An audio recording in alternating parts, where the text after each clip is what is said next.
दर्शकों, मैं आपको बता दूं कि एमसीडी इलेक्शन 2022 सर पर है। जैसे ही चुनाव की सरगर्मियां उत्तर प्रदेश में ख़त्म होंगी, पूरी टीम अरविंद केजरीवाल की वापस आएगी और एक तरह से एमसीडी चुनाव का बिगुल यहां भी फूंका जाएगा। कई युवा चेहरे हैं। सीट के डिलिमिटेशन से ये हुआ है कि कई युवा चेहरों को मौका मिला है और आप जानते हैं इलेक्शन बड़ा किस्मत का खेल है। जिसके भाग्य में राजयोग होगा वही नेता बनेगा। मेरे साथ मौजूद हैं अजय कटारिया, अशोकनगर से टिकट के प्रबल दावेदार हैं। अजय जो है युवा चेहरा है, उभरता चेहरा है। इनके विज़न होने चाहिए, जैसा कि मैं अभी इंटरव्यू में बात करूंगा। और आगे इनके क्या विज़न्स हैं, क्या लक्ष्य हैं पार्टी में और किस बेसिस पर ये टिकट मांग रहे हैं और क्या करेंगे ये, इनसे बात करते हैं। अजय, स्वागत है आपका। आप बड़े युवा चेहरा हो और आपके चेहरे पर एक मासूमियत मुझे हर बार दिखाई देती है, टू बी वेरी फ्रैंक, जो मैं आप लोगों से बात करता हूँ। तो क्या आपको लगता है एमसीडी में आपको लोग क्यों वोट दें? सबसे पहला प्रश्न यही है। पहले तो मैं नमस्ते करता हूँ मनीष भाई आपको।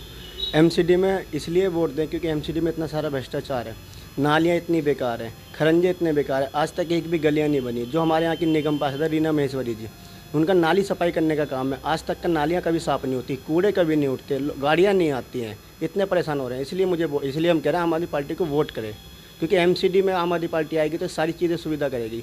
जैसे दिल्ली में इतना अच्छा काम करके दिखलाया विधानसभा में आम आदमी पार्टी ने, हॉस्पिटल इतने अच्छे बनाए हैं, स्कूलों इतने अच्छे बनाए हैं, बस में महिलाओं के लिए फ्री सफ़र कर रखा है।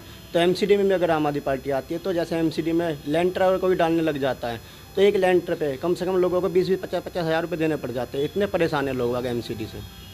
आपकी पॉलिसी क्या है? कैसे लेंटर में आप कैसे लोगों को फैसिलिटेट करेंगे?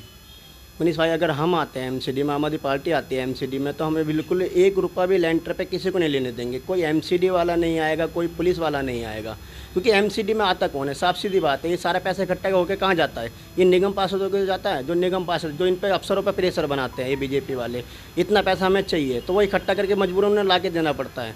जब कोई पॉलिसी और फ्रेमवर्क आपने सेट किया है, कोई पॉलिसी और फ्रेमवर्क आपने सेट किया है कि भाई अगर कोई जेई या कई बेलदार लेंटर पे पैसा लेने जा रहा है तो उसको आप कैसे डिटेक्ट करेंगे कि यहाँ से पैसा लेके आया है? आप कह रहे हैं ना पैसा नहीं लेने देंगे, बताइए। क्योंकि मनीष भाई, मैंने खुद अपना मकान बनाया था।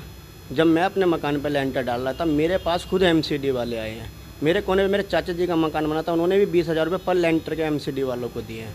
मैंने उनसे पूछा, मैंने कहा किस लिए देने हैं ये? उन्होंने कहा अगर आप नहीं दोगे तो हम आपका मकान सील कर देंगे, बुक में डाल देंगे। तो आप ये कह रहे हैं कि जनता को कि आपके आने से एमसीडी का कोई पैसा नहीं लेगा, करप्शन आप फ्री कर देंगे? बिल्कुल। अच्छा, उसके लिए फ्रेमवर्क आप लोगों ने तैयार किया होगा, उस पर बात नहीं करते अपन। तो ऐसा क्यों नहीं करते? मैंने आप एक आईएएस ऑफिसर थे विजय कुमार विधोड़ी, मैं ये बात यहाँ इसलिए रखना चाहता हूँ क्योंकि आपका विज़न स्पष्ट है। मैंने उनसे कहा था कि आप जब आपको पता है कि आपके लोग जो एमसीडी के वार्ड में घूमते हैं और बेलदार मांगते हैं, रिश्वत मांगते हैं, तो आप एक ऐसा क्यों नहीं करते कि मकान बनाने वाले को कह दिया जाए, ओपन एक तरह से बिड चुपका दी जाए कि भैया आपको 20,000 रुपये देने पड़ेंगे, आपको मकान बनाना है। तो उसके लिए एक पॉलिसी फ्रेमवर्क सेट कर दिया जाए कि 50 गज का अगर मकान बना रहा है तो वो 20,000 रुपये जमा कराए और अपना बिल्कुल टैक्स फ्री होकर जो भी है मकान बनाए। क्या आप ऐसा कुछ करने वाले हैं? कुछ है आपके पास? अभी तो लग रहे हैं जो पार्टी ऊपर से आदेश देगी, अभी तो पार्टी पॉलिसी बना रही है। अभी जो पार्टी पॉलिसी बनाएगी, जो हमें बताएंगे, हम उसके ऊपर काम करेंगे। अभी तो हमारा ये है कि हम तो चाहते हैं कि एमसीडी में बिल्कुल भी 1 रुपये का भ्रष्टाचार ना हो। कि आप लोग देखें ना कि एमसीडी की ज़मीनें अपने नेताओं को बीजेपी वालों ने बेच दी है, और इन पर सैलरी देने के लिए एमसीडी के कर्मचारियों पे तो पैसा है नहीं, लेकिन अपने लिए सारी सुविधा के लिए पैसा है इन पे। अच्छा, एमसीडी कहीं ऐसा ना हो जाए केजरीवाल फिर कहने लगे एमसीडी हमारे अंडर नहीं है, एमसीडी का हाउस है और केंद्र वहाँ से पैसा नहीं आ रहा, केंद्र से पैसा नहीं आ रहा, ऐसा कहने लगे तो फिर क्या होगा? नहीं, ऐसा क्यों कहेंगे मनीष भाई? जब दिल्ली में विधानसभा में विधानसभा में आम आदमी पार्टी आई है, अरविंद जी मुख्यमंत्री बने, जो उन्होंने वादे करे थे वो सारे वादे पूरे करके दिखलाए। अभी तक का उनका एक आधा वादा भी नहीं रहा होगा। उन्होंने जो बोला सारे काम करके दिखलाए हैं। जब आपने विधानसभा में दिल्ली में हमें एक बार मौका देगा, अपना के देखा तो हमने काम करके देखा, तो एक बार एमसीडी में मौका दो। जब हमने जैसे दिल्ली में काम करा, ऐसे एमसीडी में भी काम करके दिखलाएंगे। हम काम के ऊपर वोट मांगते हैं। अरविंद जी ने पिछली बार भी बोला था कि मैं काम के ऊपर वोट मांगा, अगर काम किया तो मुझे वोट देना, अगर नहीं किया तो मुझे बिल्कुल वोट मत देना आप। अच्छा, चलिए यहीं आते हैं। अरविंद जी की बात ठीक है, बिल्कुल क्लैरिटी के साथ आप लोग बात रख पाते हैं। यहाँ आते हैं इस विधानसभा में। आपको क्या लग रहा है इस विधानसभा में, टू बी वेरी फ्रैंक, कि कितनी सीटें आपको आने वाली है?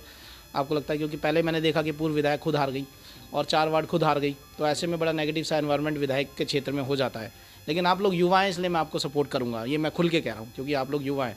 तो आपको क्या लगता है, आप अपने वार्ड तक सीमित हैं या रोहतास नगर विधानसभा के चारों वार्ड में आप कैसे देख रहे हैं कि क्या बन सकती है बात? भाजपा को इतना हल्के में नहीं लेना चाहिए? नहीं मनीष भाई, हम चारों वार्ड जीत रहे हैं अपने, क्योंकि पब्लिक इतना परेशान है एमसीडी वालों से, इतना परेशान है बीजेपी वालों से कि अब हम कहीं भी रैली में कहीं भी जाते हैं डोर टू डोर करने, तो पब्लिक हमसे नहीं कहती भैया आप आराम से बैठो, आप ही आ रहे हो आपकी, क्योंकि एमसीडी वालों ने इतना बुरा हाल कर दिया। अगर एक रिक्शा भी लगाता ना कोई इंसान तो एमसीडी वाले उसे तक नहीं छोड़ते गरीब इंसान को। तो चारों वार्ड आपकी पार्टी में मैंने सुना है कि आपकी पार्टी में संगठन में बातें चल रही हैं कि इसे चुनाव लड़ाना है, इसे चुनाव नहीं लड़ाना। और मैंने अभी देखा मेला लगा हुआ था, पोस्टर होर्डिंग का मेला, तो जनता कंफ्यूज है कि आखिरकार चुनाव किसे लड़ाएं। तो अजय कटारिया का भी फेस सामने है, अजय एक वो है उनका भी फेस सामने है, बहुत सारे लोग अब तो पार्टी में आ गए हैं। तो ये क्या अपॉर्चुनिटी नहीं है कि लोग सोच रहे हैं कि अवसर का पूरा लाभ उठाया जाए कि पार्टी में घुस के टिकट ले आए। और जैसा कि मैं इशारा कर रहा हूँ, आप समझ भी रहे हैं, कुछ लोग पार्टी में आए और वो काउंसलर बनना चाहते हैं। तो क्या आपकी पार्टी का, आपकी विधायिका का बेसिकली नेगेटिव पॉइंट नहीं जाएगा पार्टी के पीएसी में अगर कमेटी बैठती है तो? जी ये है, इस टाइम देखो सबको पता है आम आदमी पार्टी छाई हुई है, तो किसी को भी क्या होता है कि आम आदमी पार्टी में जाए, होर्डिंग लगवाए, वहाँ से टिकट ले, वहाँ से इलेक्शन लड़े तो हम जीत जाएंगे। लेकिन हमारे विधायक जी ने साफ मीटिंग में कह दिया था कि टिकट संगठन में से ही आएगा। कोई भी बाहर का सोचे कि मैं पैसे दे के ले आऊँगा, हमारी पार्टी में आज तक कभी 1 रुपया नहीं चलता, टिकट फ्री का आता है। और विधायक जी ने साफ कहा कि संगठन में से टिकट आएगा। और इतने सारे होर्डिंग पोस्टर देखो, ये तो सबका टिकट मांगने का हक है, हम किसी को मना नहीं कर सकते। सब अपने वार्ड की बात कर रहे हैं, संगठन में से टिकट आएगा। हाँ, हमारी वार्ड में विधायक जी ने साफ कहा मीटिंग में कि टिकट आएगा संगठन में से आएगा, जिसे संगठन कहेगा उसे टिकट आएगा। कोई सोचे कि मैं पैसों में टिकट लिया हुआ, कोई सोचे मैं ऊपर सिफारिश लगाया, ऐसा कुछ नहीं है। अरविंद जी ने भी साफ कर रखा है, टिकट फ्री है हमारे यहाँ पे, 1 रुपया टिकट का नहीं जाता है।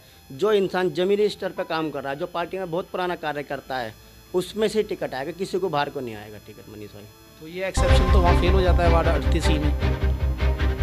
कैसे संगठन में से बाहर अनिल गौतम को पार्टी से कैसे लिया? अभी अनिल गौतम भैया को पार्टी ज्वाइनिंग करवाई है, ऐसा नहीं है अभी टिकट डिक्लेयर कर दिया, अभी तो पार्टी ज्वाइन करी है, अभी तो टिकट आने में तो बहुत टाइम है भैया। चलिए ये थे मेरे साथ अजय जी, और बहुत अच्छा क्रेडिबल चेहरा, एक तरह से बहुत थोड़ा सा पसंद आई कि इनका क्रेडिबल चेहरा है, थोड़ा युवा है तो आगे बढ़ना चाहिए, युवाओं को सबको अधिकार है बढ़ने का। आप देखते ही बात।